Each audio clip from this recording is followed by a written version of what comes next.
আসসালামু আলাইকুম। আশা করি সবাই ভালো আছেন। আমি আল্লাহর রহমতে এবং আপনাদের দয়ায় ভালো আছি। আজকে আমি আপনাদেরকে শেখাবো জামার সামনে কুচি দেওয়ার পর হাতাটা কিভাবে সেট করবেন। যদি শিখতে চান ফুল ভিডিওতেই সঙ্গে থাকুন।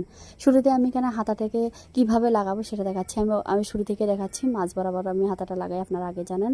কিভাবে কুচির উপরে নিচ্ছি সেটা মনোযোগ সহকারে দেখেন। এখানে অনেকেই কুচিটা আসলে একটা চাপ সেলাই দিয়ে উপরে ভাঁজ করে রাখেন। তা আমার এই পদ্ধতি ইউজ করবেন, খুব ভালো হবে সেটা, আর খুব সুন্দর হবে, ফিনিশিংটা সুন্দর হবে। এইভাবে করে আপনারা সেট করে নেবেন।